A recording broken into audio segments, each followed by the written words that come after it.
Assalamualaikum warahmatullahi wabarakatuh. Selamat pagi Pak Abdul dan teman-teman. Di kesempatan kali ini saya Devino Koshi Nugraha dari kelas 12 IJ2 nomor absen 14 akan menceritakan kembali tentang sebuah novel karya Pidi Baik yang judulnya adalah Ancika, Dia Yang Bersamaku di tahun 1995. Nah, sebagai pembukaan, novel ini adalah novel yang menceritakan tentang kehidupan seorang remaja perempuan yang sedang bingung dirinya mulai masuk ke dalam fase percintaan.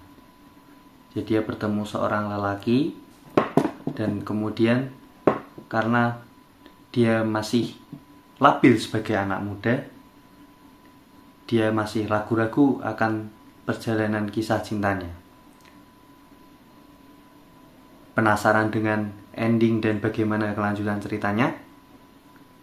Ikuti terus.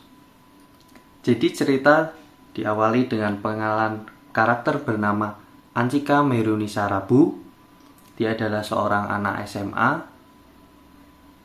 yang bersekolah di SMA Bandung. Apabila teman-teman sekalian mengikuti cerita Dylan dan Milea sebelumnya, pasti kalian sudah pada tahu kan di mana letak sekolah dan nama sekolah tersebut.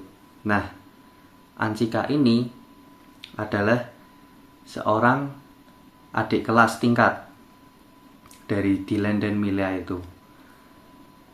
Ancika Meirunisa Rabu dikenal sebagai gadis yang tomboy oleh orang-orang di sekitarnya. Dia lebih suka memakai setelan pakaian seperti pria, seperti jaket, kaos, dan celana jeans. Dia jarang sekali berperilaku seperti wanita. Dia adalah wanita yang bisa dibilang mandiri, tegas, dan memiliki prinsip. Nah, cerita diawali dengan pengenalan tokoh Ancika. Ancika tinggal bersama kedua orang tuanya dan memiliki adik laki-laki bernama Beni. Nah, si Beni ini umurnya terpaut lumayan jauh ya sama Ancika, karena Beni ini bisa dibilang masih SMP atau SD yang bentar lagi akan naik ke kelas SMP, sedangkan Ancika ini sudah SMA kelas 11 di dalam cerita ini. Nah, Ancika pada suatu hari setelah memasuki sekolah, nah biasalah anak sekolah kegiatannya seperti belajar di kelas, kemudian bertemu dengan teman-temannya. Nah, salah satu tokoh nih ada sahabatnya Ancika perempuan namanya Indri. Nah, suatu hari si Ancika ini bertemulah dengan Indri dan mengobrol-ngobrol. Nah, di dalam obrolan tersebut, setelah saling menanyakan kabar, si Ancika ini dan si Indri ini membahas tentang salah satu siswa bernama Bono. Bono ini dikenal karena dia adalah seorang anak geng motor. Sifatnya yang berandalan, sifatnya yang arogan, dan sifatnya yang bisa dibilang adalah brutal. Nah, si Indri ini mengatakan kepada Ancika, "Kamu tahu gak sih soal Bono?" Ancika menjawab, "Iya tahu, emang kenapa? Ada apa dengan dia?" Terus si Indrinya ini cerita kalau Bono itu sebenarnya anak orang kaya. Dia adalah anak seorang orang yang berada pada zaman itu, namun sayangnya dia itu masuk ke dalam dunia nakal dan geng motor pada saat itu. Nah, tapi si Indri ini bilang kepada Ancika, "Tapi walau begitu dilihat-lihat Bono juga ganteng sih." Nah, si Ancika ini heran, ganteng dari mananya? Bagi dia itu tipe cewek yang kurang tertarik dalam paras pria. Dia itu juga dalam masa SMA-nya tidak terlalu memikirkan soal cinta. Dia hanya fokus belajar, sehingga Anjika ini dia bisa ranking 1 di dalam kelasnya. Kemudian bel pulang telah tiba. Nah, si Anjika ini kemudian pulanglah sama Indri. Mereka berdua di depan menyegat angkot. Nah,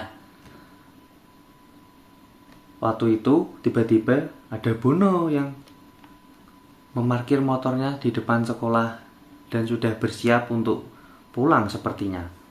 Tapi tiba-tiba si Bono ini nyamperin, menghampiri Anjika di situ.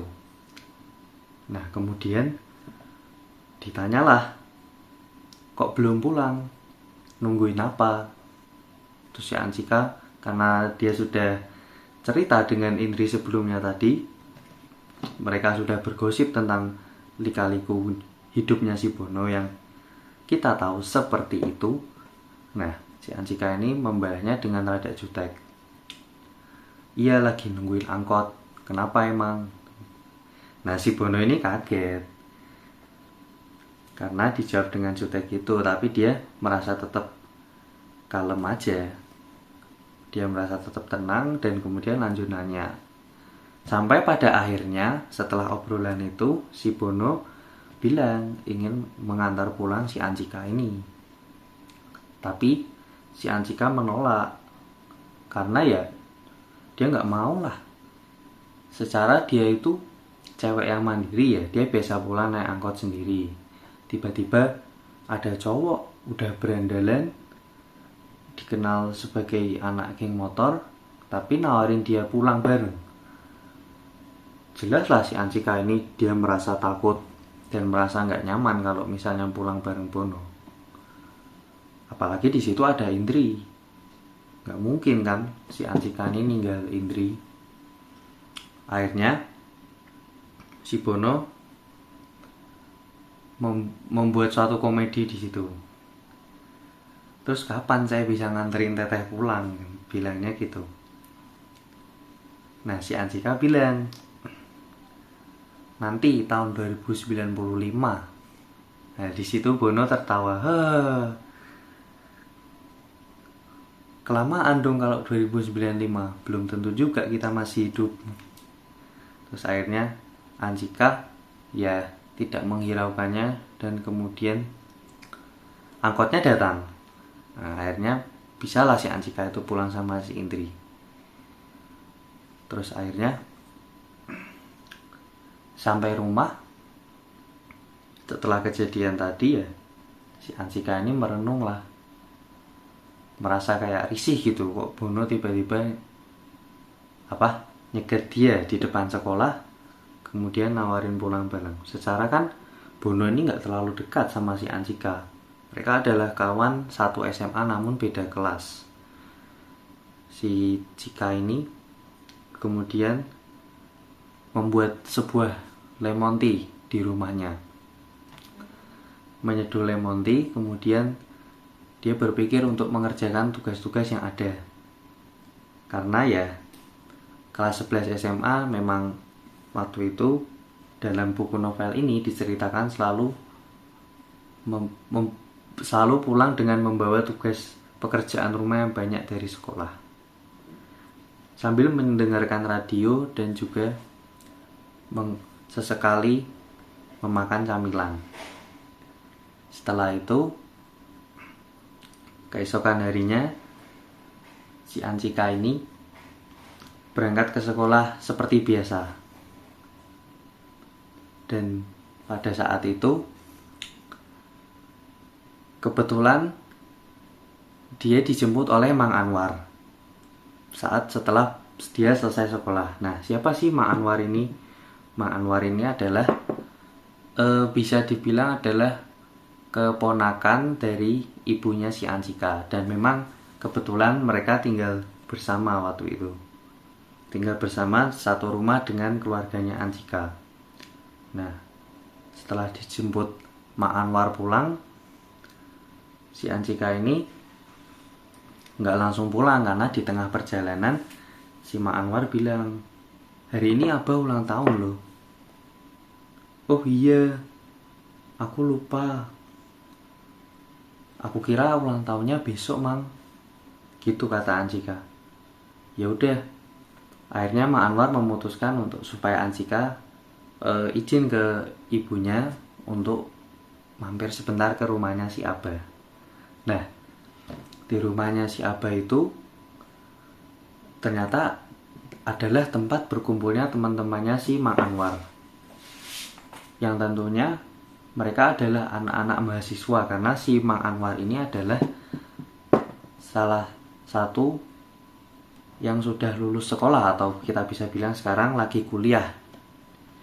Dan dia adalah sekarang seorang mahasiswa. Sampai di sana Anjika disambut oleh keluarga Abah, yaitu bisa dibilang kakeknya sendirilah.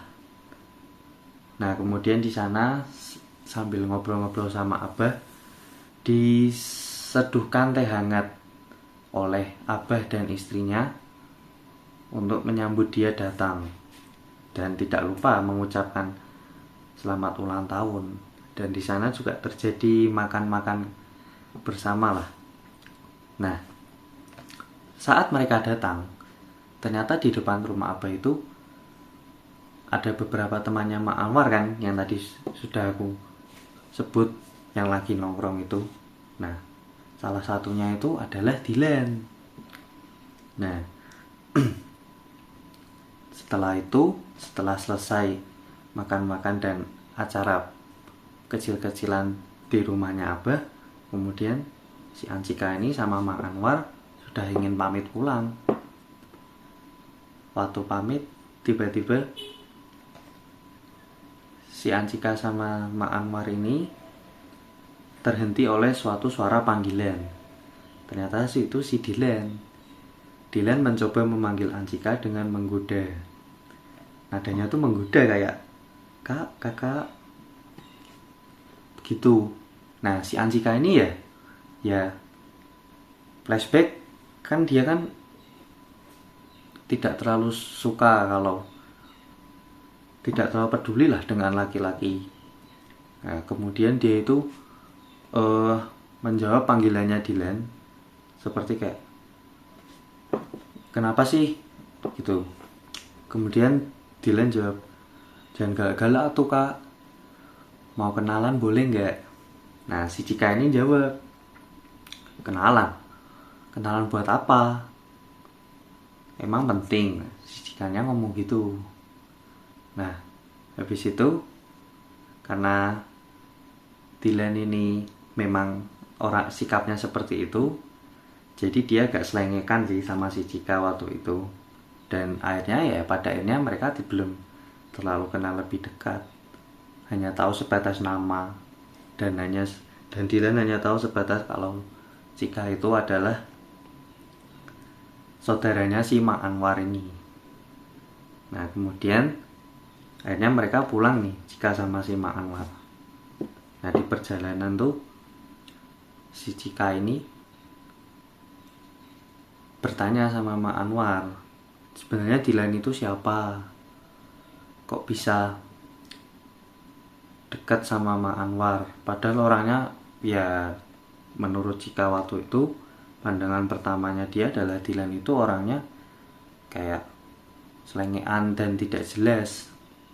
Nah, kemudian ya si Mang Anwar ini ceritalah ke Cika kalau Dilan itu adalah temannya yang sudah lama, atau bisa dibilang satu geng motor lah sama si Dilan ini. Nah, Dilan itu sesuai ceritanya Mak Anwar, ternyata dia adalah kakak kelas yang sudah lulus lama di SMA yang tempat Anjika bersekolah sekarang. Jadi bisa dibilang Dilan ini kakak kelas tingkatnya si Anjika. Namun mereka bersekolah pada waktu yang berbeda, sehingga posisinya sekarang adalah Anjika masih sebagai siswa SMA dan Dilan sekarang sudah mahasiswa. Si Mang Anwar ini cerita kalau Dilan itu anaknya dulu bandel, suka pergi-pergi nongkrong, dan dulu dia dikenal sebagai panglima tempur di SMA-nya. Si Jika ini kaget karena tidak menyangka kalau orang yang ditemuinya tadi yang sukanya bercanda seperti itu ternyata adalah seorang mantan panglima tempur. Kemudian Mang Anwar juga cerita, si Dilan ini walaupun seperti itu, tapi dia itu pintar. Terus si Jika bertanya, kok bisa? Kok bisa dia pintar? Emang dulu gimana sekolahnya, Mang? Si Mang Anwar ini bilang, dia dulu walau suka seperti itu, dia juga nggak lupa belajar. Dia bahkan juga mendapat ranking 1 di kelasnya. Dan pada saat PPDB, dia juga mendapatkan peringkat 1. Dia bisa, ceritanya Mang Anwar, si Dilan ini bisa membagi waktu antara dia harus bermain, dia harus berurusan dengan dunia luar, dan manakala dia harus belajar. Mang Anwar sendiri pun juga bingung karena pada faktanya Dilan ini tuh lebih sering bermain di dunia luar daripada belajar di rumah. Belajarnya pun tidak konsisten, tidak setiap hari Dilan itu belajar di rumah, dan mungkin bisa dibilang belajarnya setiap hanya ada tugas saja. Namun entah kenapa yang mengagetkannya, dengan cara belajar yang santai seperti itu, Dilan adalah salah satu mahasiswa ITB yang terletak salah satu kampus ternama dan peringkat terbaik yang sekarang terletak di Bandung. Nah, kalian kaget gak ketika ada seseorang yang jarang belajar, main terus, tapi karena dia memang mungkin bakat pinter, kemudian dia bisa masuk ke salah satu universitas terbaik, yaitu di ITB. Akhirnya setelah sampai rumah, si Jika ini dia kan bisa dibilang anak yang ambisius ya, karena dia selalu rajin belajar, dan memang sampai rumah dia hanya mengerjakan PR dan kemudian belajar hingga malam. Nah, si Jika ini bingung, kok bisa orang seperti Dilan ini dengan cara belajar yang seperti itu dia bisa masuk ke dalam kampus ITB, sedangkan Jika ini harus berusaha keras dan belajar mati-matian hanya untuk mendapat peringkat 1 di kelasnya. Nah, tadi kita flashback kejadian di sekolah sebelum Anjika pulang ke rumah yang habis diantar sama Mang Anwar. Nah, di kejadian sekolah tadi bertepatan pada hari Valentine, yaitu tanggal 14 Februari.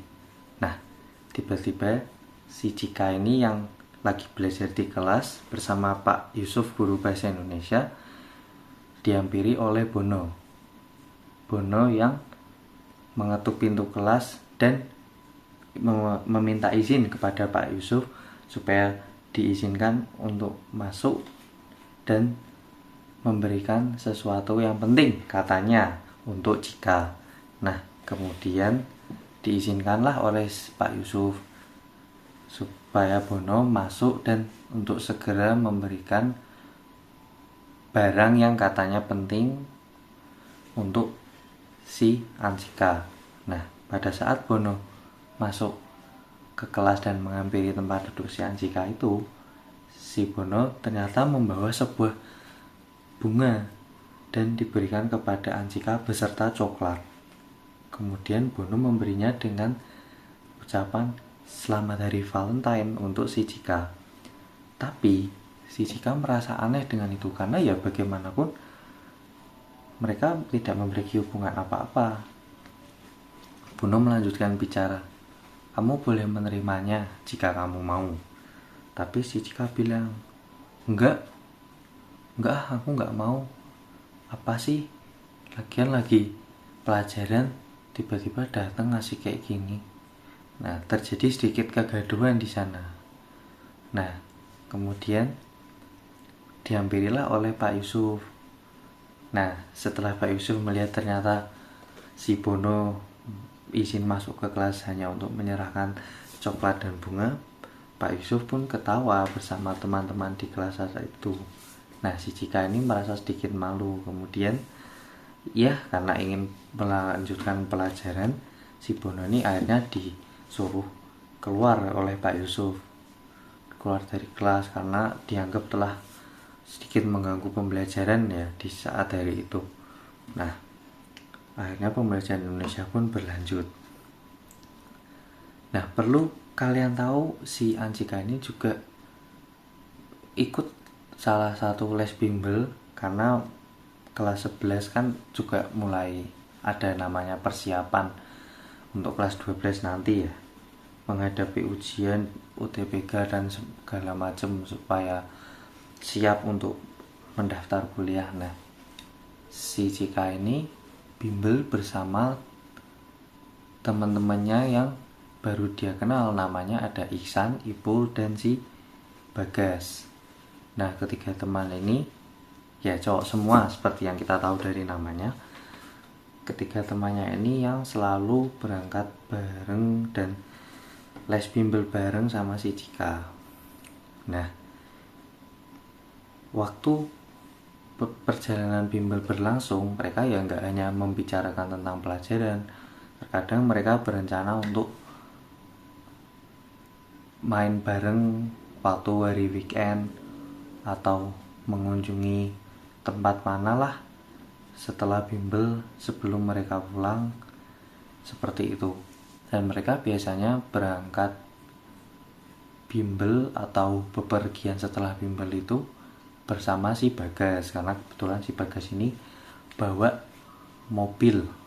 Jadi mereka berempat cukuplah dalam satu mobil itu untuk pergi bersama-sama. Nah, usut punya usut, ternyata si Bagas ini dia menyimpan perasaan ke Cika karena sikapnya ini di dalam cerita, dia itu kayak seperti melakukan perbuatan spesial kepada si Cika, seperti kayak menawari antar jemput, terus mengajak makan berdua dan segala macam lah.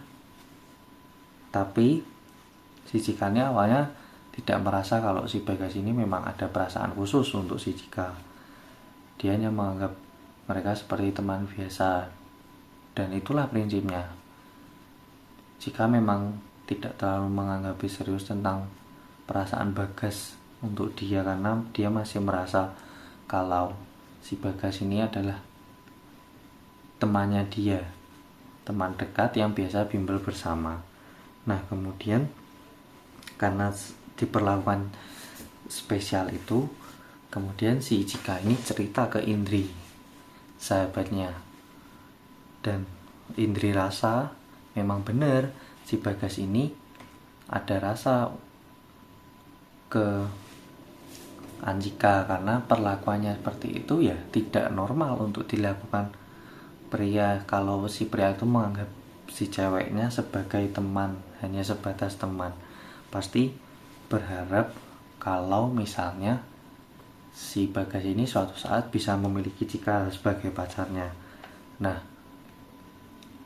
kemudian setelah itu ya Cika hanya menanggapinya biasa saja, karena dia berpikir kalau tidak ingin merusak hubungan pertemanan hanya karena cinta-cintaan.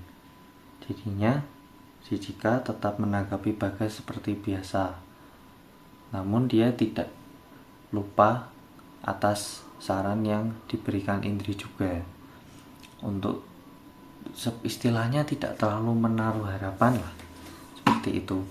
Nah, kemudian pada saat istirahat itu si Cika ini sedang duduk-duduk bersama si Indri. Nah, si Indri ini kemudian saat mereka duduk berdua, tiba-tiba si Indri ini disamperin oleh salah satu orang yang dia kagumi. Namanya adalah si Dudi. Dia adalah salah satu cowok yang memang si Indri itu menyimpan rasa kagum dan rasa suka kepadanya. Nah, tapi si Dudi ini dia sudah memiliki seorang pacar namanya si Nyanya, dan nggak mungkin kan kalau Dudi sama si Indri itu menjalin hubungan spesial, karena gimana pun si Dudi sama Nyanya ini masih berpacaran sampai sekarang. Dan si Indri ini memang pendukung garis keras kalau Dudi dan si Nyanya ini putus.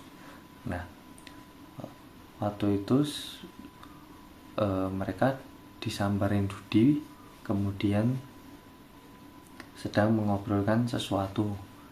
Nah, tiba-tiba si Bono ini datang rusuh, dan si Dudi sama si Cika ini nggak terima lah, tiba-tiba kenapa sih orang cuma ngobrol bertiga tiba-tiba datang rusuh. Nah, Bono ini kemudian teriak-teriak dan memberi kata umpatan ke Cika, bukan ke Cika sih, ke Dudi, maaf, memberi kata umpatan ke Dudi karena Bono merasa kalau si Dudi ini dekat-dekat sama Cika. Dan memang waktu itu mungkin Bono merasa cemburu karena memang si Bono ini suka sama Cika, dan waktu itu kehadirannya dia juga ingin dekat dengan Cika atau ngobrol lah di situ. Kemudian si Cika ini karena dia emosi dan mungkin kurang berpikir panjang. Nah, si Bono ini kan sebelumnya kan juga ngatain si Dudi, mana mau Cika sama modelan kayak kamu. Nah, karena Cika emosi, si Cika ini bilang kalau saya mau kok sama si Dudi, bahkan nanti sore saya mau nonton film berdua. Nah, kemudian di situ Bono tambah emosi kan sama si Dudi, karena dia pikir si Dudi ini kan sudah punya Nyanya, terus bisa-bisanya mau merebut Cika. Kemudian mereka hampir berantem di situ. Si Bono emosi dengan ngatain dalam bahasa Sunda, anjing sia. Itu artinya dia ngatain kalau si Dudi ini anjing. Nah, kejadian itu kemudian bisalah dilerai oleh teman-teman yang ada di kantin. Kemudian mereka dibawa ke ruang guru. Habis itu di ruang guru mereka dimintai keterangan, dan si Anjika ini sebagai saksi lah kalau memang si Bono ini waktu datang tuh dia tuh bersikap rusuh, padahal ya tidak ada apa-apa sebetulnya. Kemudian si Bono dan Dudi ini mendapat konsekuensi masing-masing. Sebenarnya Dudi enggak sih, mungkin Dudi cuma sekedar peringatan saja. Kalau si Bono ini dia mendapat hukuman dalam novelnya. Nah, kemudian singkat cerita, waktu si Cika ini sudah di rumah, dia mendapat telepon dari si Nyanya. Nah, kenapa si Nyanya ini telepon? Karena dia merasa gak terima, kok kamu nih sama si Dudi, yuk dekat-dekat. Maksudnya kemarin bilang kalau misalnya kamu ingin nonton berdua di bioskop sama si Dudi. Nah, padahal si Nyanya ini kan gak tahu sebenarnya gimana kenapa si Cika ngomong gitu, karena dia ngomong gitu cuma buat niatnya hanyalah buat manasin si Bono, biar Bono tuh cepet pikirnya, biar Bono tuh cepet selesai dan cepet pergi dari kumpulannya mereka kemarin, karena mereka merasa terganggu lagi membicarakan sesuatu bersama Indri. Tiba-tiba si Bono datang ngerusuh. Akhirnya si Nyanya dengan nada marah meminta Cika untuk bertemu di warung Mang Ujang. Nah, warung Mang Ujang ini memang biasa dibuat nongkrong sama anak-anak SMA situ, karena dan juga warung Mang Ujang ini tuh juga sering dipakai buat nongkrong anak geng motor. Saya sudah langganan lah mereka di sana. Kemudian janjian ketemu di situ dan selesai. Kemudian setelah itu Cika tuh berprasangka kalau misalnya yang membocorkan kalau Cika ngomong seperti itu dan tidak tahu kejadian aslinya adalah si Bono. Bono membocorkannya ke si Nyanya kalau Cika bilang seperti itu. Dan ya, Nyanya sebagai pacarnya Dudi pastilah emosi dan tidak terima kalau si cowoknya ini mau diajak jalan sama cewek lain. Seperti itulah. Nah, singkat cerita, pada hari itu juga Cika mendapat tugas resensi novel. Nah, kemudian setelah pulang bersama Mang Anwar, si Cika ini cerita ke si Mang Anwar kalau Cika ini ada tugas resensi novel. Dan dia bingung karena tugas resensi itu kan lumayan banyak waktu itu karena harus menggunakan mesin ketik, sedangkan tugas mata pelajaran Cika yang lain itu masih banyak. Nah, kemudian si Mang Anwar ini menyarankan supaya tugas resensi novelnya dibantu oleh Dilan. Nah, disinilah awal kedekatan mereka berdua. Kemudian setelah mempertimbang-timbangkan, Cika akhirnya setuju kalau dibantu oleh Dilan. Dan malamnya Cika ini bertemu dengan Dilan di ruang tamu. Nah, bertemu, akhirnya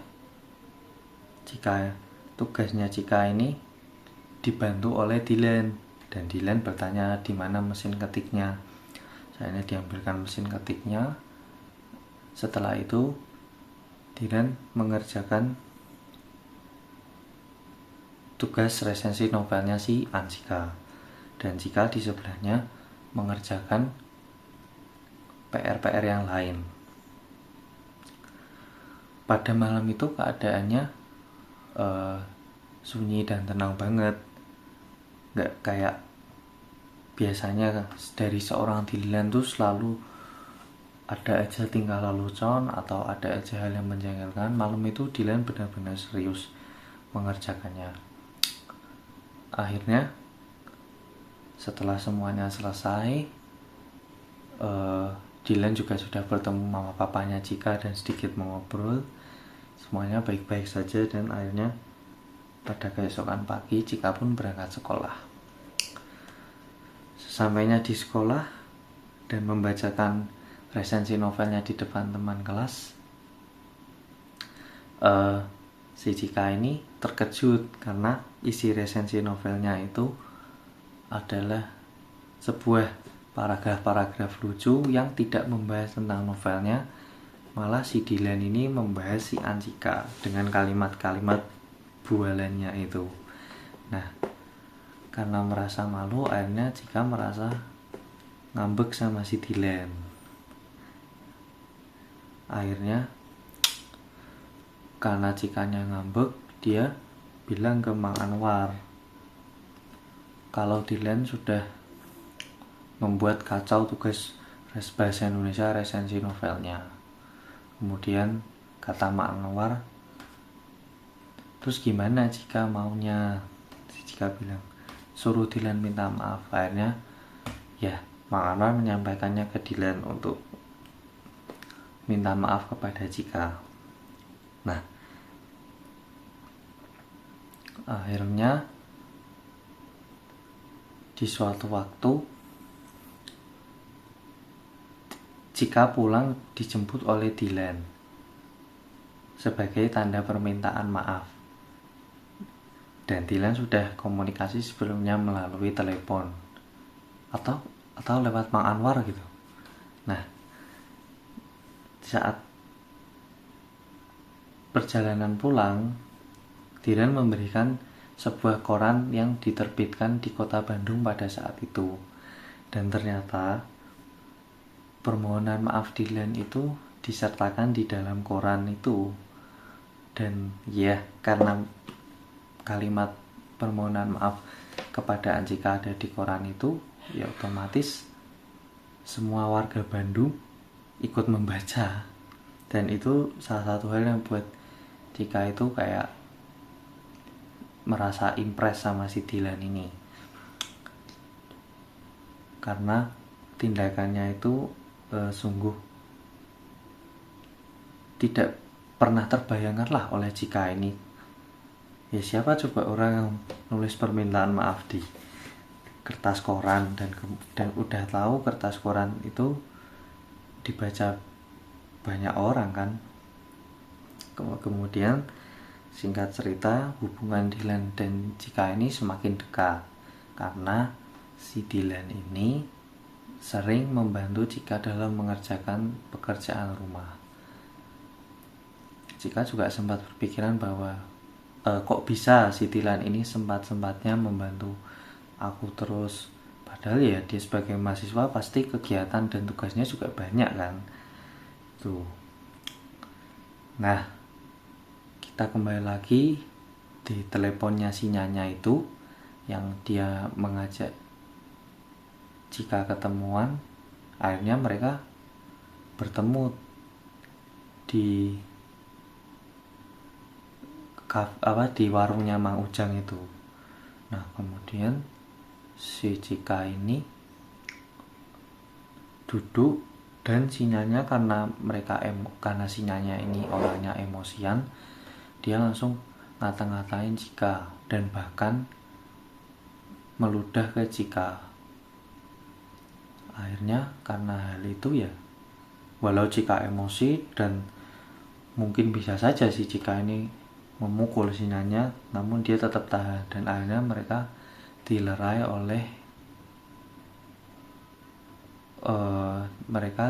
oleh orang-orang yang ada di warung Mang Ujang itu. Kemudian si Bono dan kawan-kawannya ini datang. Nah, kalau tidak salah, si Bono dan kawan-kawannya ini juga ikut memprovokasi lah istilahnya. Dan ternyata dugaan Cika benar, kalau misalnya si Bono lah yang menjadi penyebab mereka berdua itu memiliki konflik atau berantem, karena si Bono itu ternyata dia orang yang memang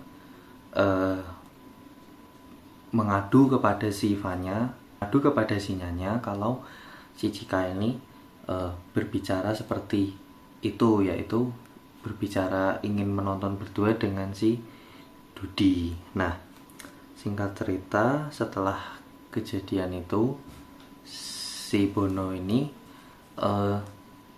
juga mengancam Cika untuk bertemu di warung Mang Ujang juga.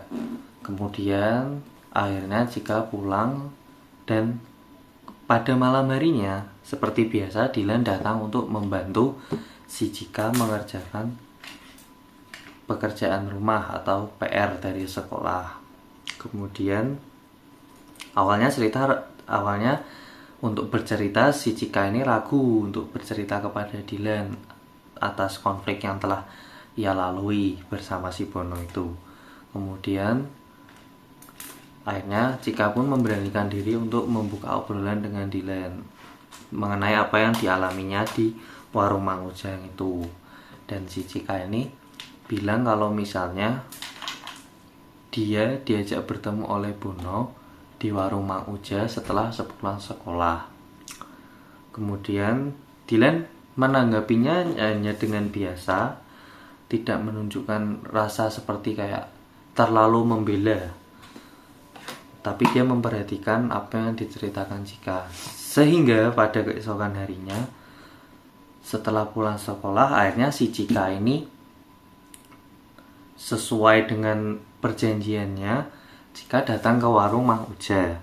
Sesampainya di sana, Cika kaget, kok Mang Uja wajahnya seperti gugup, dan setelah mengalami insiden yang mengagetkan, seperti wajah orang kaget atau panik.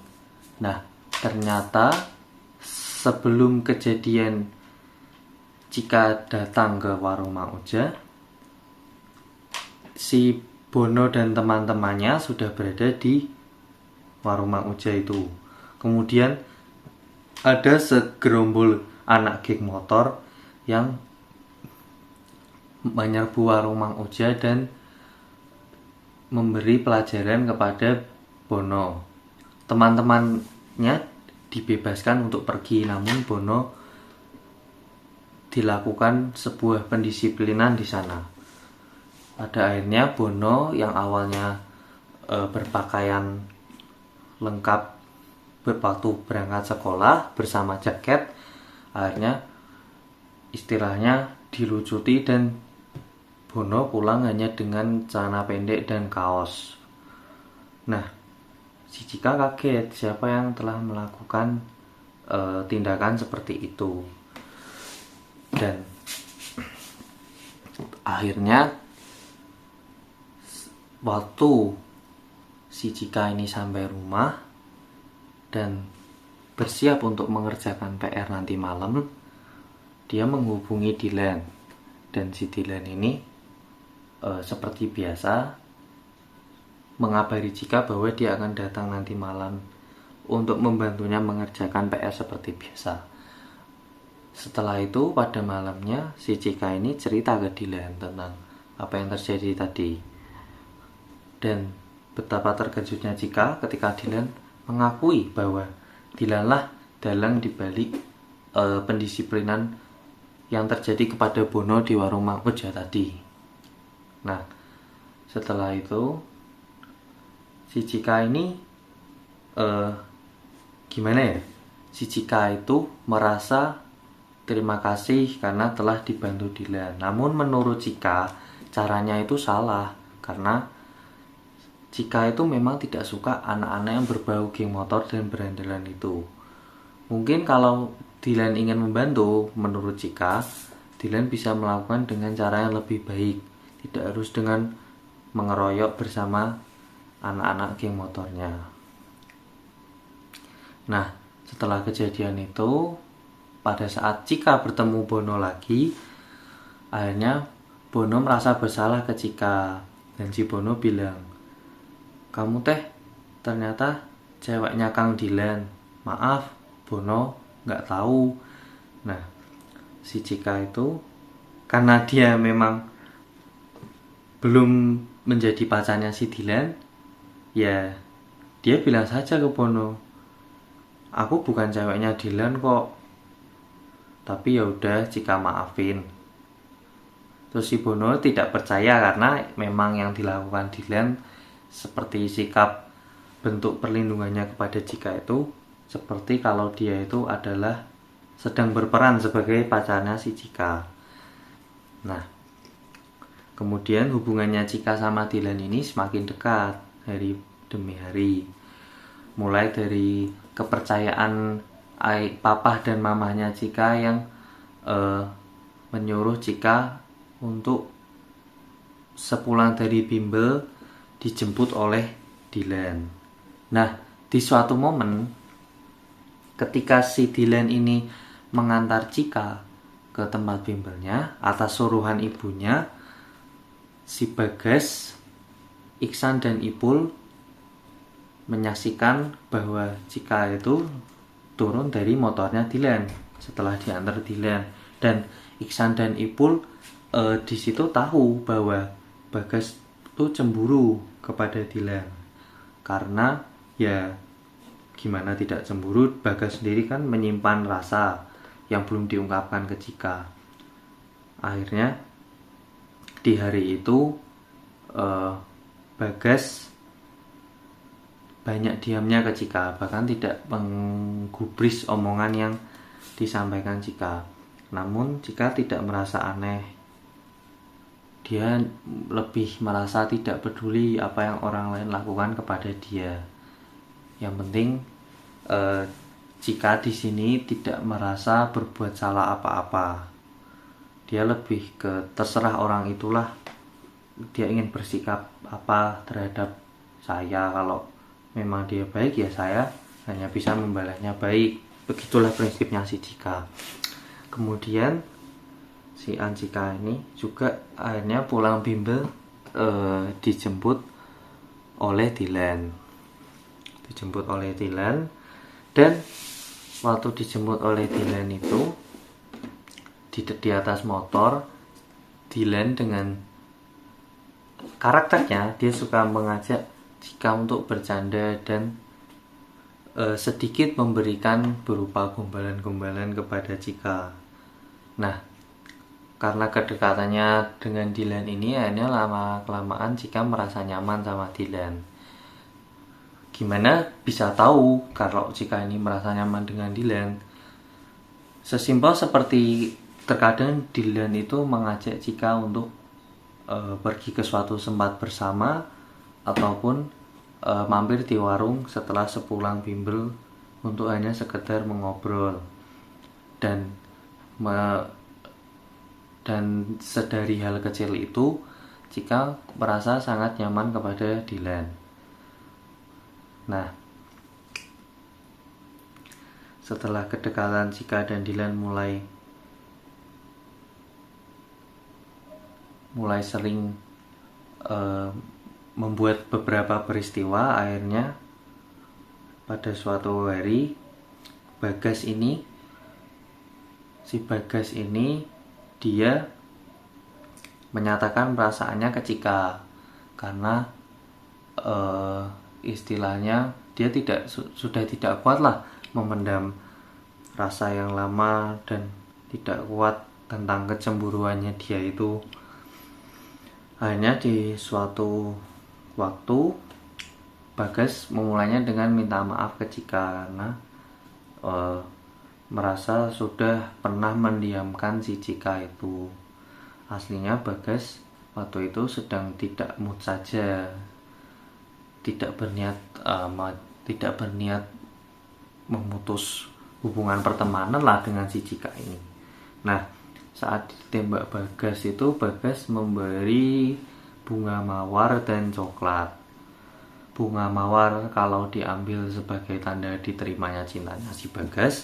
Kalau coklatnya itu kalau Cika ambil coklatnya berarti Cika menolak cintanya Bagas. Dan setelah dipikir-pikir akhirnya Cika mengambil coklat yang dibawa oleh Bagas. Ya, itulah sebagai pernyataan penolakan cintanya. Akhirnya Cika mengambil, kemudian dia berkata kepada Bagas, dia meminta maaf ya guys, seperti itu. Karena ya menurut dia walaupun tidak ada salahnya menolak cinta orang, tapi tetap orang itu pasti akan merasa sedikit sakit hati atau mungkin merasa sakit hati yang dalam karena cintanya telah ditolak. Begitu kemudian si Cika ini sama Dylan akhirnya tetap berlanjut seperti biasa. Mereka sering berjalan seperti ke toko buku, ke taman.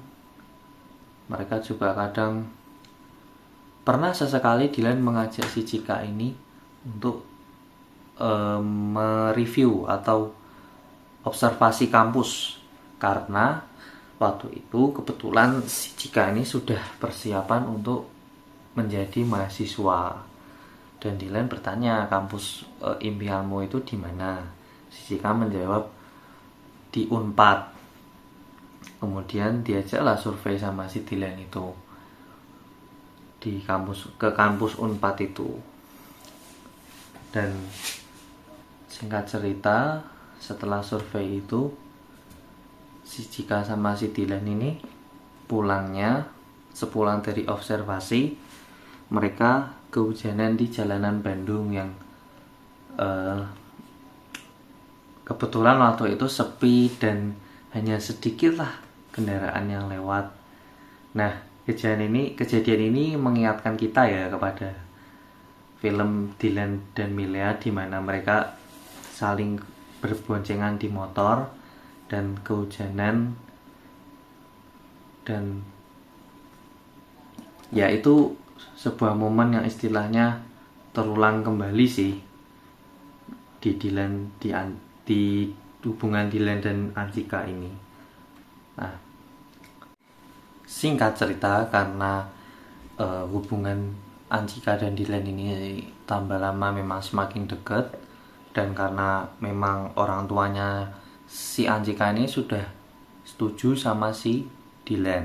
Dan sebelumnya, sebelum mereka jadian ini, si Antika ini juga sempat ketemu oleh bundanya Dilan, dan memang bundanya Dilan ini adalah sahabat dari mamahnya Antika. Jadi istilahnya orang tua mereka juga saling mengenal lah. Dan karena kecocokan mereka, akhirnya Dilan memutuskan untuk menembak Antika. Di suatu malam, yang memang malam itu direncanakan untuk Dilan membantu tugas Antika lagi, pada saat itu ya Dilan memang datang seperti biasa dengan bersiap untuk membantu Antika menuntaskan PR-nya tersebut. Setelah semuanya selesai, mereka memutuskan untuk mengobrol dulu di ruang tamu. Dan saat di ruang tamu itu, Dilan menyatakan perasaannya kepada Antika. Dia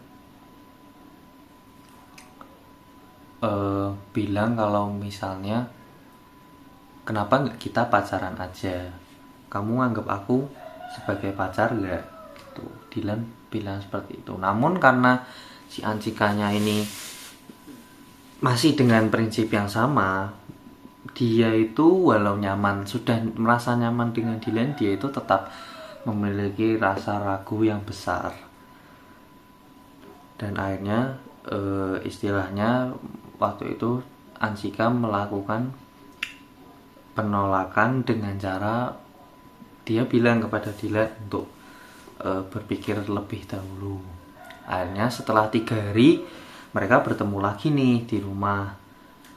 Waktu itu juga dalam 3 hari itu si Dilan itu tidak menelpon Antika sama sekali, dan alasannya ternyata karena si Dilan ini dia sedang melakukan kegiatan kampus di luar kota, dan memang di sana susah untuk mendapatkan telepon. Pada akhirnya di hari ketiga itu, malam di rumahnya si Antika, si Cika bersiap untuk menanyakan kembali soal pernyataan perasaannya Dilan. Dan si Cika sendiri memang sudah berniat untuk menerima jadi pacarnya Dilan. Dan akhirnya melalui obrolan singkat, yaitu pengukitan kembali peristiwa kemarin, dan Dilan juga mengatakan lagi bahwa apakah kamu ingin menjadi pacarku? Kemudian si Antika ini menjawab iya. Dan momen manisnya adalah ketika Dilan menjadi pacarnya Antika pada malam itu, Dilan berjanji agar selalu menjaga Antika dan tidak melakukan hal-hal yang istilahnya brengsek kepadanya. Dilan berjanji tidak akan menjadi bajingan. Nah, kemudian Cika bertanya, bajingan itu maksudnya seperti apa? Salah satu contohnya adalah misalnya untuk mencium kamu, kata Dilan seperti itu. Namun kemudian Dilan meneruskan dengan sedikit berbisik, tapi malam ini aku ingin menjadi bajingan. Nah, Cika kaget dengan maksud seperti itu. Maksudnya apa? Dylan itu kan baru jadi pacarnya si Anjika, kok tiba-tiba dia sudah ingin mengingkari, seperti sudah ingin mengingkari janji yang telah dibuat sebelumnya, yaitu tidak ingin menjadi bajingan untuk Cika. Dan kemudian Dylan dengan secara sengaja perlahan mencium kening si Anjika. Memang itu sebuah menurut saya itu sebuah pengungkapan yang manis ya, setelah menembak seorang wanita. Tapi bagi Cika sendiri itu merupakan hal yang Cika sendiri tidak nyaman, karena memang sebelumnya jangankan untuk mencium, Cika tidak suka disentuh oleh teman prianya, baik dalam hal apapun. Nah, setelah kejadian itu akhirnya ya mereka menjadilah sepasang orang yang menjalin asmara kasih.